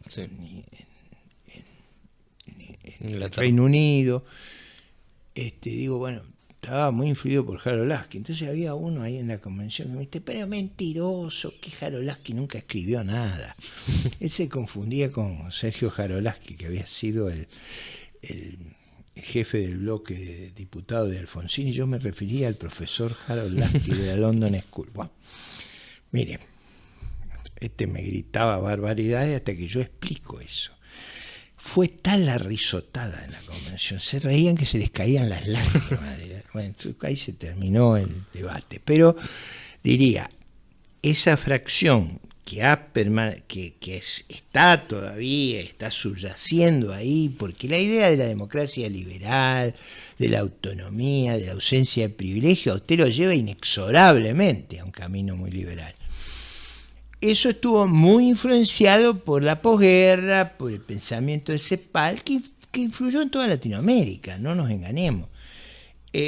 Yo no compartí esa visión y nunca no luché contra esa visión e influí. Por ejemplo, claramente las fracciones más moderadas del radicalismo estaban mucho más cercanas a mí, aunque yo era una minoría chiquita, eso yo lo reconozco. Cuando ocurrieron los episodios del 2001-2002, a mí terminó mi paciencia y tomé la decisión de dejar el radicalismo, que fue doloroso hasta por los nombres. Escúcheme, cuando a mí mi padre me pone Ricardo Hipólito, porque Ricardo Balbín, que era el presidente del bloque de la oposición, lo pusieron preso por un discurso. ¿Usted se imagina si acá lo pusieran preso a Mario Negri por un discurso? Una cosa disparatada. Pero mi padre, para protestar, va al registro civil y dice, le quiero poner Ricardo Hipólito. Y el empleado del registro le devolvía los papeles y decía, no hagamos macana, vamos, a mí me van a echar. Entonces mi viejo era un vasco imposible y logró pasar a Ricardo Hipólito. Ricardo por Balbín y Hipólito por Yrigoyen. Pero cuando me van a bautizar, mi mamá era irlandesa y muy católica, entonces quería bautizarme enseguida. Me van a bautizar, Balbín estaba preso. Entonces me llevó a la pira bautismal de Arturo Frondizi. ¿Usted quiere que con esa historia? Me ha influido esa historia y yo soy muy orgulloso de esa historia. Por supuesto que nunca compartí esa visión, si usted quiere, estatista, de economía cerrada, que viene de la posguerra. Y que hoy, si usted escucha a buena parte de los dirigentes, todos los que son hoy colegas míos en el Parlamento, ninguno cree esa posición. O sea, si usted le pregunta a los que arguyen en materia económica, en general ninguno de ellos avalaría esa posición. Yo más, no para meterlos en problemas, pero diga, todos ellos están muy cerca mío, en posiciones económicas y en argumentos. Y eso ha sido una revolución silenciosa enorme que ocurre. Pero eso fue algo de estos últimos años, capaz. Bueno, ese proceso, porque si buena parte de los que hoy llevan la discusión económica, Nieri, Romero, Tetaz, Cacache, son gente muy joven, son 20 años más jóvenes que yo, o sea, es natural que esa gente ha recibido un proceso de educación donde las ideas son muy similares a lo que predominan los partidos tradicionales uruguayos, que hicieron la misma evolución. Y lo mismo ocurrió en Brasil, y lo mismo ocurrió en Chile, o sea, ha habido un proceso de, digamos, primero de una formación económica mucho más sofisticada. Y en ese proceso formativo, ese cambio hacia acercarse a las posiciones que yo he sostenido a lo largo de muchos años ha sido muy ostensible. Digo, no estoy mencionando gente menor, estoy mencionando a los principales voceros económicos en el Parlamento. Okay. Ricardo, le transmito una pregunta que nos hicieron los chicos antes de la entrevista. Usted sabe que hay una teoría en redes sociales muy difundida, que es que Macri sufre una suerte de debilitamiento temperamental al momento en el cual se afeita el bigote. No, yo a eso lo puedo contar. Los cuentos míos son fáciles. Mire, mi madre soñaba siempre que mi padre se dejara el bigote. Nunca consiguió, porque mi papá era de un temperamento tremendo. Entonces, nos pidió a mi hermano y a mí que usáramos bigote. Y hasta el fallecimiento de mi mamá usamos bigote. ¿Mirá? A mí me es más cómodo no tener bigote. Entonces, ahora, si para mi madre era una cosa tan importante, le parecía como ella sabía que lo hacíamos por ella, le parecía la cosa más importante del mundo, se lo contaba a todo el mundo. Una mujer de 90 años, ¿le va a discutir eso? Mira. Eso era Ahora, ni bien, después que ella falleció, yo me afeité. Porque ya no había esa, y a mí me es más cómodo no tener bigote. Pero estéticamente le era indistinto tener o no tener bigote, tenía preferencia de no tener bigote, aún así lo usaba. A ver, si lo quiere a manera de provocación, es cierto que si volvemos al gobierno y tengo que ejercer algún cargo en las áreas más confrontativa, a lo mejor me lo dejó crecer porque generaba ese... Había unos que decían que era intimidatorio. Era medio. No sé. ¿Querés que pasemos al- a la tanda? Sí. Tenemos un segmento, Ricardo, que tenemos una serie de preguntas ya preestablecidas muy Ok. muy cortitas y le damos como una cantidad fija de tiempo para, Ok. para ver cuántas preguntas logra Vamos al ping-pong. contestar. Aprovecho para hacer una escapada al baño. Dale. 10 segundos. Sí, o sea, básicamente es como un juego de cuanta más responde, más mejor. Ok. O sea, y no es necesario explicitar nada, o sea, Te dice que no fundamente. claro, cuanto... Adelante. No, igual mejor lo esperamos. Ok. Pero... ¿Lo querés esperar a Gaby? La última vez lo habíamos esperado, ¿no? Sí. Como quieras vos. Bueno, no, sí. ¿Ya tenés el tiempo vos programado? Sí, cuando vos me digas, Bueno, estamos. nada, entonces avísame y le mandamos. Bueno. Y estamos. Ideología política. Liberal. Profesión. Economista. Argentina de acá a 10 años, ¿para arriba o para abajo? Para arriba. ¿Algún político de preferencia? Siempre me impresionaron Leandro Aleni y Marcelo Torcuato Alvear. ¿Cristina o Néstor? Ninguno de los dos. ¿Bullrich o Larreta? Bullrich. ¿Experto Milei? No, yo tengo una buena relación con ambos. Tuve durante muchos años buena relación con ambos, pero no me gustaría hacer un juicio ahí. ¿El peor presidente de la historia argentina? Alberto corre con ventaja. ¿Y el mejor? Yo de nuevo creo que la presidencia de Alvear fue excepcional, fue un ciclo extraordinario de la Argentina y me inclino por él. Ok. ¿El mejor ministro de Economía de la historia argentina? Siempre, también el de Alvear, Víctor Molina, fue el que volvió a la convertibilidad. ¿Y el peor? Bueno, Massa me parece catastrófico. ¿Cómo se resuelve la inflación? Se resuelve básicamente controlando el fisco y la cantidad de dinero. Ok. ¿Te sentís orgulloso de ser argentino? Mucho. ¿Red social favorita? Bueno, yo uso Twitter, es la que más tengo acceso. Ok. Esta es un poco polémica. ¿Cuál es el peor ser humano vivo en la República Argentina? No sé, pues, yo tengo particular desagrado por Cristina. ¿Un ídolo? A mí me impresionó mucho Karl Popper. Ok. ¿Te gustaría ser Dios por un día? No, ¿Crees en Dios? sí. ¿Un sueño cumplido? Haber formado una gran generación de jóvenes que me acompañan. ¿Un sueño pendiente? La prosperidad de Argentina. ¿Qué actor te interpretaría si hicieran una película tuya? Puede ser internacional. Robert De Niro. No sé, no lo encuentro. Pero supongo que alguno robusto, grande, no quiero decir ¿cómo se llamaba el que hacía Terminator? Schwarzenegger. Schwarzenegger. Viajar. Por el físico, digamos. Está muy bien. Por acá en el chat dicen Robert De Niro. Ah, bueno, pero ahí Ya ya le- tendría pretensiones de buen Sí, mozo que no soy. Ya está ocupado además ese. Viajar al pasado o al futuro. Al futuro. ¿Rey del infierno o esclavo en el cielo? No, esclavo en el cielo. ¿Messi o Maradona? Messi. ¿Perro o gato? En general tuve perros. ¿Serie o película favorita? A mí me gustó Goodbye Lenin, eso me impresionó mucho. Y por último, del 1 al 10, ¿cuán feliz te hizo que ganemos el mundial? 10. Bien, perfecto. ¿Alguna punta ahí? Capaz la pregunta de la inflación un poco que si podríamos extenderla de Es muy, cómo- muy simple. La inflación es un fenómeno monetario de raíz fiscal. Yo creo que las inflaciones permanentes, elevadas como Argentina, son monetarias, no hay otra forma que sean, pero esa expansión monetaria viene vinculada al desequilibrio fiscal. Por eso a mí me gusta decir que es un fenómeno monetario de raíz fiscal. En realidad es la combinación de dos premios Nobel que yo admiro mucho, Milton Friedman y Thomas Sargent. Thomas Sargent es el que siempre cita Patricia. Patricia Bullrich se quedó enamorada de las explicaciones de Thomas Sargent. Profesor en la Universidad de Chicago, digo, por si acaso. Entonces, ¿Hay una manera de revivir al peso? ¿O este programa sería con una No, yo creo que sí, yo creo que la experiencia... Miren, Alemania salió de una hiperinflación y salió de los destrozos de la guerra.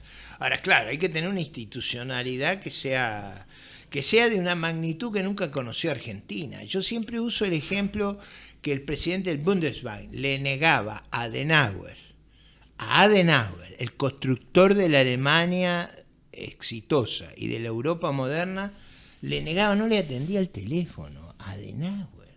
Adenauer, digo para ustedes y para la opinión pública, Adenauer es muy admirado por Patricia Bullrich. O sea, yo no es mi misma figura, pero digo, es una figura que y yo creo que tiene esa cosa de recuperarnos como se recuperó Alemania. O sea, en la parte de atrás de la cabeza de Patricia está esa figura de Adenauer tan ejemplar y tan constructiva.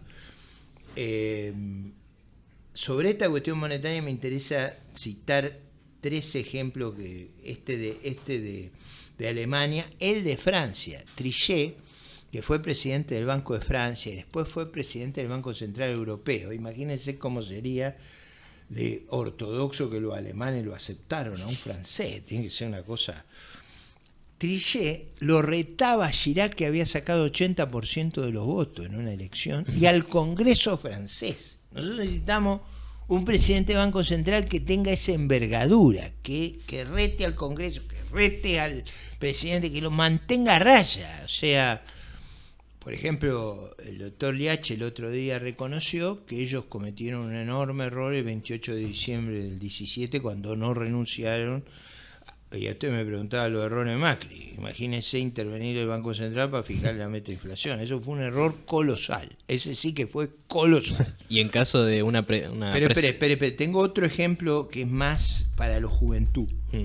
Usted vio que Lula no puede con el presidente del Banco Central de Brasil. Ese es lo que yo quiero en Argentina. Un presidente del Banco Central que ni el poder de Lula lo pueda conmover. Eso es lo que necesitamos. Que el orden monetario y fiscal esté impuesto en la Argentina y se caben estos aprendices de brujo que han construido estas quimeras, estas cosas. ¿Se acuerdan usted cuando decía que la emisión monetaria no causa inflación? Ahora dicen todo lo contrario, incluso Cristina, porque Cristina el ejemplo que usa es: no expandimos tanto la base monetaria. Mal, errado, porque no estudió teoría de los precios. O sea, si yo subo el impuesto inflacionario, se acelera la velocidad de circulación. Así que está leyendo mal la estadística monetaria, pero es un curso breve que le tendríamos que dar, pero no hay tiempo para hacerlo. ¿Mejor ministro de Economía quién dijo? ¿Ricardo López Murphy? No, Víctor Molina. Víctor Molina, esto es muy importante porque una de las tragedias argentinas que no se lee a Sarmiento y Alberdi, los jóvenes, pero además no conocen la historia nacional. Víctor Molina logró lo que no logró ni el Reino Unido ni Francia. Volvió a la convertibilidad de preguerra. Nosotros teníamos un régimen de convertibilidad desde 1890 y Víctor Molina logró volver a la convertibilidad. Imagínense que Duhalde hubiera trabajado para volver al 1 a 1, no para saquear a los depositantes, a los inversores, a todo el mundo, sino que hubiera hecho un esfuerzo fiscal colosal para volver al 1 a 1. Y él volvió a la paridad de preguerra, cosa que no pudo hacer ni el Reino Unido, ni pudo hacer Francia. Eso, por supuesto, produjo un prestigio extraordinario. Ahora yo digo, ¿qué es lo que se necesita en la Argentina? Gobernantes y ministros cuya obsesión sea la solidez fiscal y la responsabilidad monetaria. Que vivan obsesionados con eso. Le voy a contar una anécdota muy simpática de esa época. Que a mí todos los políticos me dicen que no hable de historia, pero yo, como nadie estudia historia, yo hablo de historia. Alvear era un hombre muy prestigioso en Europa. Era, digamos, cuando él es nombrado presidente, todos los gobiernos europeos le hicieron unas fastuosas recepciones. A varios de ellos monarquías, pero unas recepciones extraordinarias. Argentina era un país muy rico y muy importante. Cuando él es presidente, los que le habían hecho las sesiones venían a visitar a Argentina, no es como ahora que no nos visita nadie. Éramos un lugar que querían venir todas las personas, importantes, digamos, los personajes ilustres del mundo, que eran amigos de él. Su mujer era una cantante de ópera, todo un clima Entonces venían y él quería hacerle una fiesta como le habían hecho a él. Y Víctor Molina le decía que él no tenía plata para esa fiesta. No le llegaba la plata. Alvear era un hombre de una gran fortuna y la pagaba él la fiesta, porque él no podía quedar mal de haber recibido una fiesta extraordinaria cuando lo homenajeaban a él y que vinieran a Argentina, que era un país que estaba en mejor situación que los otros, y que porque tenía un ministro amarrete no podía hacer una recepción adecuada, así que la pagaba él. ¿Se da cuenta la diferencia entre esos gobernantes y los actuales? Imagínense Alvear, que pagaba de su peculio personal las ceremonias oficiales versus los personajes de los bolsos. ¿No les parece a ustedes? Bueno. Hay una historia para sentirse orgulloso y hay otra para sentirse enormemente avergonzado. Yo quiero recuperar la Argentina de los virtuosos. Por eso en el ping-pong dijo que de acá a 10 años Argentina para arriba. Yo creo firmemente que la damos vuelta. Estoy comprometido, estoy poniendo todo lo que me queda. Por muchas razones familiares, tendría muchas razones para no dedicarme a esto. Si dedico y pongo todas las energías que me quedan en la vida, con todo el compromiso que puedo, es porque creo que hay una oportunidad. Y quisiera que cuando me toque cerrar los ojos por última vez, pueda decirme a mí mismo, la dimos vuelta. Eso yo lo siento muy profundamente, por eso no me subestimen. Yo soy infatigable. 7x24 de acá hasta la recuperación. Ricardo, ¿qué rol tienen los chicos, las chicas que vienen? Son muy valiosos porque, primero, acá esta es una militancia muy comprometida, de muchos valores. Ellos me acompañaron en momentos que era difícil ir a las universidades. Ustedes conocen que hemos tenido enfrentamientos. Ahora, la última vez que fuimos a Económica era una multitud, ahí en la facultad y enfrente, ahí vieron en la Plaza Justa, ahí abajo. Paseamos y la gente, somos extremadamente populares ahora. Me acuerdo la vez hace poco. Pero hubo una época que no era tan así, no porque no había popularidad. La verdad es que cuando se arma el incidente en derecho, nosotros teníamos mucha más gente que la gente que nos perturbaba. Pero yo puse especial cuidado en que no hubiera un acto de violencia, porque les hubiéramos justificado el piquete. Entonces tuvimos una discusión que salió en todos los medios, que fue muy fuerte, pero nosotros dimos la clase, no los pasamos por encima, la dimos en otro lugar, y bueno, tuvimos el hostigamiento de esa gente, pero ya la última vez que fuimos a Económica ya éramos tanto que ni se animaban a hostigar. Y eso es una cosa que yo valoro mucho, porque comprometerse con estas ideas no es comprometerse con gente que va a regalar cosas. Acá nadie regala nada. Acá viene a militar y a sacrificarse para servir a nuestra ciudadanía y para cambiar esta historia de atraso y de decadencia por una historia de prosperidad, oportunidades. Y yo no lo digo nunca, pero la prosperidad de oportunidades no va a ser tanto para ellos. A ellos les va a ir bien en cualquier caso, acá o en cualquier lugar del mundo. La prosperidad y las oportunidades, si damos vuelta a esto, si colapsamos el riesgo país, si estabilizamos el país, lo hacemos volver a crecer, va a ser para los más desposeídos de nuestra sociedad. Ellos van a ser los más beneficiados en un orden de la libertad. Y eso es no hay paradoja. Los que luchan por la igualdad resignando a la libertad terminan sin igualdad y sin libertad. Los que luchan por la libertad terminan construyendo una sociedad con libertad, igualdad y oportunidades para todos. Bien. ¿Los chicos se quedan en Republicanos Unidos o dos besitos? Ellos están incluidos en Republicanos Unidos y ellos forman parte de una organización nacional en esa línea. Perfecto. Bien. Bueno, estamos algo... Podría seguir una hora más, pero... Sí, no sé qué hora es, pero ya. ¿Qué hora es? 9 menos 20. 9 menos 20. No los quiero cansar. No. Además yo estoy muy apasionado, y además la verdad estamos luchando con mucha energía y a veces la política a veces tiene malos ratos. Una pregunta que me quedó... Tiene momentos agrios, tiene momentos de gente que a uno lo defrauda. esos momentos son duros porque, primero, por los que nos defraudan, por los que actúan de manera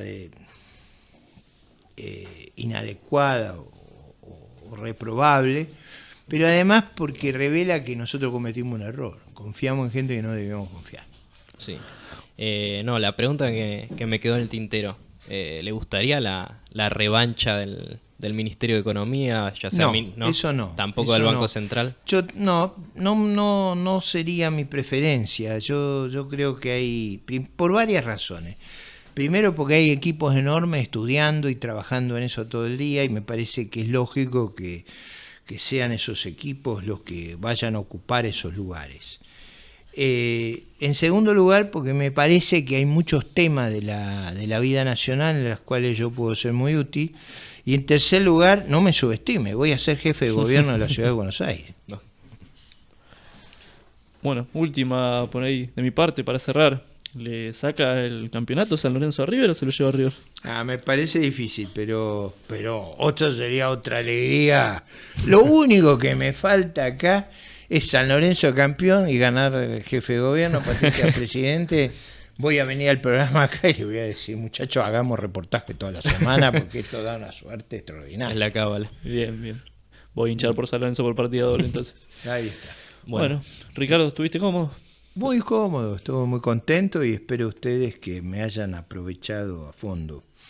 Y sobre todo a la audiencia transmitirle esa idea de que es posible cambiar esto. Y no es una cuestión de expresión de deseo. Yo creo que al igual que a fines del siglo XIX, a fines del siglo XIX el país tuvo fortuna en el sentido maquiavélico de circunstancias muy favorables con los barcos a vapor, el ferrocarril, el telégrafo, los barcos frigoríficos, o sea, hubo circunstancias tecnológicas que nos facilitaron, pero tuvimos la virtud de crear la Constitución y establecer reglas de juego perdurables, de hacer un plan educativo integrador fantástico y de construir el Ejército Nacional que terminó con la anarquía.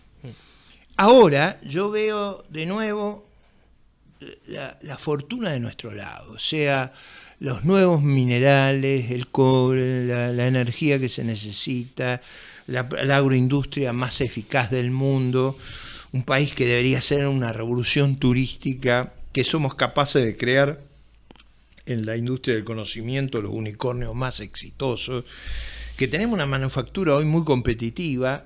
Yo veo una oportunidad inmensa ahí si hacemos la virtud. Si se alinean. ¿Y qué es la virtud? La virtud es estabilizar el país en varios sentidos. En el sentido de estabilidad de precios, estabilidad macroeconómica, estabilidad y orden en la sociedad, que nos sintamos seguros, que podamos interactuar sin estar sometidos a chantaje, a brutalidades y a violencia. Y por supuesto recreando las condiciones de crecimiento. O sea, con más ahorro, con más mejoras en el capital humano, mejoras en la asignación de recursos. Yo creo que si hacemos eso sistemática, ordenadamente y con mucha energía, vamos a tener un resultado espectacular. Y esa, no al principio, porque hay gente que me dice a los 6 meses, no, que a los 6 meses, esto va a tardar, va a llevar tiempo, porque la reconstrucción de la confianza no es fácil. O sea, usted ha violado 9 veces default, 5 veces confiscamos los depósitos. Reconstruir eso es como salir de varias infidelidades descubiertas y enamorarse. O sea, a lo mejor usted llega a un arreglo, pero que No, se vuelvan a difícil. enamorar es difícil. Es difícil, difícil. Entonces, acá hay que reconstruir eso y eso requiere mucha convicción y requiere que usted crea que ha cambiado. Por ejemplo, un banco central que tenga un presidente que usted no le pueda llamar por teléfono. Que no pasen las cosas que han pasado acá, no en los gobiernos kirchneristas. En los otros pasaron cosas que no deben ocurrir. Muy Bueno. bien, Ricardo, perfecto. Ahí en el chat pedía que te preguntáramos si traba lindo o mujer fea, pero eso ya me parece sintomático que tenemos que bajar la persiana. Muchas Ni se me gracias. ocurriría. Gracias, Bueno, muchas Ricardo. gracias. Gracias al Ágora por prestarnos nuevamente el estudio, como cada semana a cambio de nada. Si quieren hacer un podcast de cualquier tipo, mándenles un mensaje por Instagram que les pasan presupuesto. Gracias, chicos, por estar del otro lado y bueno, gracias a toda la audiencia. Multitudinario esto. Tremendo. Bueno, Bueno, muchas gracias. estamos. Chao, gente.